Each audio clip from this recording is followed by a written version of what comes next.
OPM icon and pop diva Kuh Ledesma's talent is not just limited to music, as seen in the serene space she has made with Hacienda Isabella in Cavite. Kuh tells us about what it's like to be the president and CEO for this destination resort. Kuh joins us now in the studio. Kuh Ledesma! Thank you so for much. having me, Rico. Wow, Thank you. Kuh Ledesma is in the house.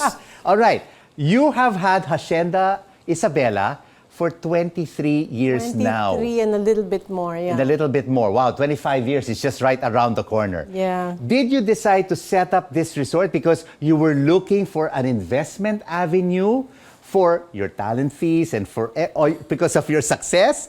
Or is it because you just really wanted to have a resort of your own?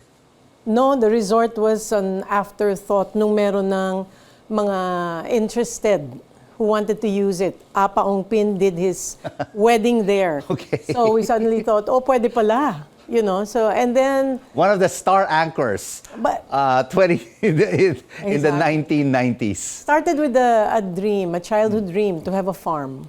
So, dapat maliit na house lang. And then, it just became bigger and bigger. Okay, let's raise the roof here. Let's extend here. Naging mansion na. And then, you know, we started building other rooms because friends would come. Yung ganyan lang. Yeah. And you also have your personal concerts at the Hacienda Isabella. Recently, after the pandemic, we started, you know, doing our first Valentine's show in Hacienda Isabella. And we did very well. People were very excited, enthusiastic, and they booked overnight stay. And after that, it was a great idea. We started doing a monthly thing. And how many rooms do you have at this Hacienda? People are surprised that we already have 85. 85 rooms. 85. And they range from suites Yes. to just 2 bedrooms. What A kind of bedroom for facilities do you have? 2, we have bedrooms for 6, 8. So if you have a team building that you want to bring there and it's okay for them to share rooms, we can accommodate as much as 280 to 300. All in one go. Yes. And we like that. We like that. It's good business. That's good business. And how involved are you, Kuh, in the business of Hacienda Isabella? Do you deal with all the day-to-day operations? I have naman people who do the day-to-day, but I'm very involved, even checking the rooms. I tell my girls, for example, you better check lahat ng mga details, pati mga ceiling, I check. Ganun ako I'm into the details. Like purchasing the food, bed and linens, maintaining The the garden, design. hiring of personnel, accounting. And even the design, yes, I want to know, you know, how much was the food cost, what's the net, syempre, you know. Especially now, you know, with all the rising prices. Yes. You really have to also be able to budget your expenses on a day-to-day basis. Correct. A lot of times, well, in the beginning, we did not really know how to budget. And so we would buy more food than what we need. But it's okay. I mean, we give it to our people after the event. You know, they take home some food. So, I mean, it's okay. It's part of our generosity to our people. And was entrepreneurship really in your DNA, or did you just really learn how to run a business along the way? Because you would have concerts in Manila, you would have concerts overseas, you would be performing all over the world. But was entrepreneurship, did you have to study, or did you just learn it from the operations of Hacienda Isabella? Well, good you asked me that, because the reason why I wanted to have a farm and build a house and all that is because I wanted to be an architect. Okay. And so everything that you see in Hacienda Isabella is born from my imagination. And it's not perfect. It's rustic. It's we're trying to make it a little more modern, rustic now. But everything is really it's like a hobby for me. And became a business. And for me, it's like I love having a place like this where the gardens are so beautiful, as you said, sprawling, and I can also share it with my friends. Enjoy a place like this and still share it with other people, the companies that come and all that. And your home is adjacent to Hacienda Isabella. I built my home, yes, at the back. Oo. The still available 2 hectares. So that was during the pandemic. My people didn't have anything to do. I said, sige na nga, we'll make. How did you pivot? How did you pivot and adjust during the pandemic? We did really excellently. Because God is with us, Yes. So we were not afraid. A lot of the, in the beginning of the pandemic, when they closed down establishments and all that, I started thinking, oops, I think I'm going to use up my savings and whatever money we have for our people because we have to sustain them. We thought it was only going to be 2 months, something like that.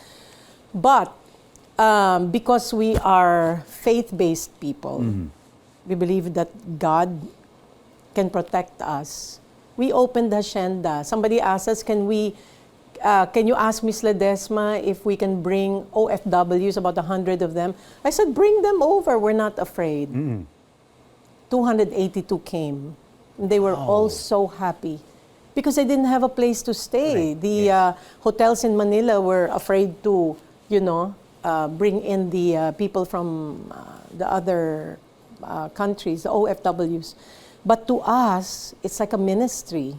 So we gave them Bible classes. We gave them great food. They were so happy. You were one big happy family. Yes. And yes. I can feel, Kuh, that you treat every room, it's just like part of your home. That you would live in each of these rooms just like it was your own. And not one room is the same.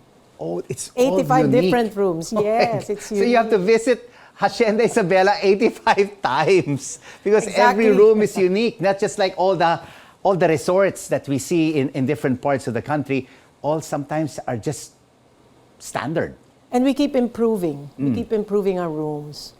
Yeah. And I'm really curious. It's been in existence now for 23 years. You're now going on your silver anniversary. How do you sustain the quality of the place, the rooms? The upkeep is so important It's not easy.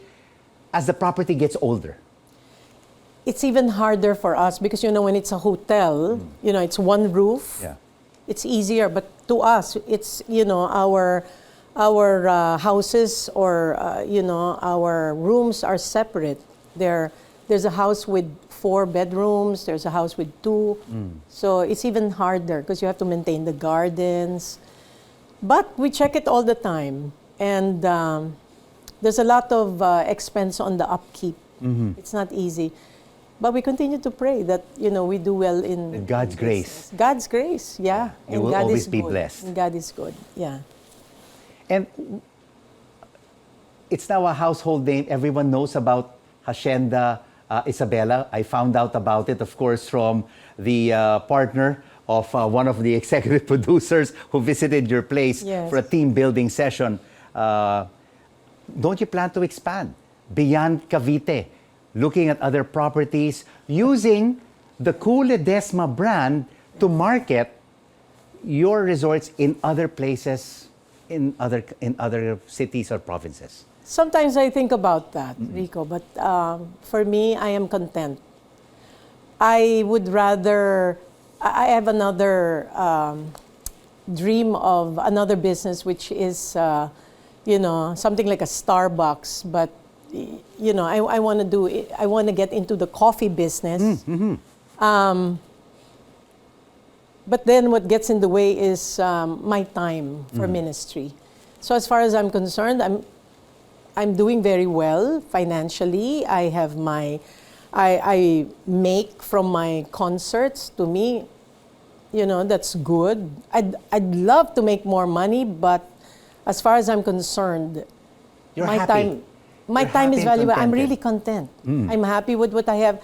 I have another project which is a 11, 12 hectares for a subdivision. But that's going to have to wait because there's a lot of things that are happening in the world right now. We believe living in the end times. I don't know if that's important for your viewers to hear, but that's written in the Bible. Yeah. And it is it's Maybe. in Revelation. Well, we have to always live each day to the fullest. That we're ready. That to we meet have our always to be Creator. ready. Right. To be ready. That we'll be meeting our Creator. Of course, Hacienda Isabella is named after your daughter. How My daughter. involved is she in the business? Well, we get her to sing every time there's a concert. She likes to paint, and she likes to give me the comments. Mm-hmm. You know, she goes around. She has a very good eye. So that's how involved she is. What kind of artist is she, Kuh? Is she a serialist artist? Modern. She's modern abstract, art. Abstract. Yeah. So, what are the plans for Kuh Ledesma for the remainder of 2023? Just focus on Hacienda Isabella, or do you also have shows here and abroad?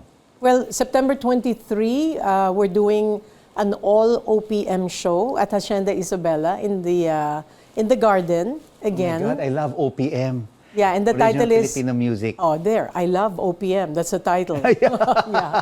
And so, you know, we did an all OPM show during my birthday.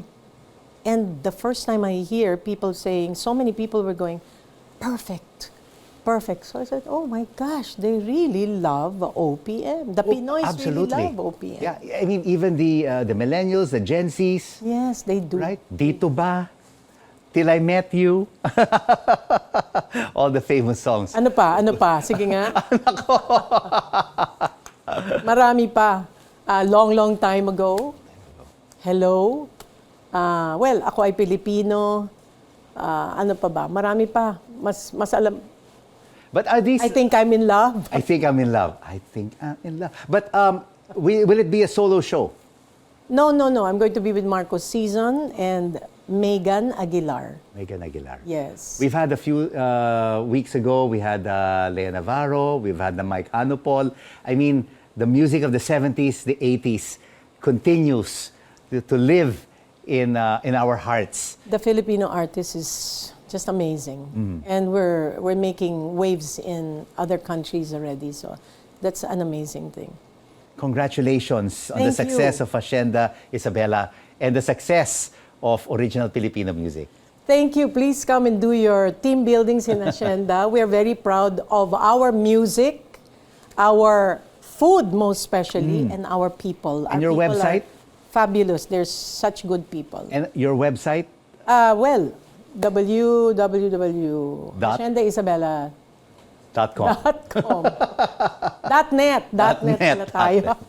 I'm very techy. Pop diva, OPM icon, Thank you, Rico. Kuh Ledesma. Thank you so much for joining us Thank in the you. final God bless word. you all.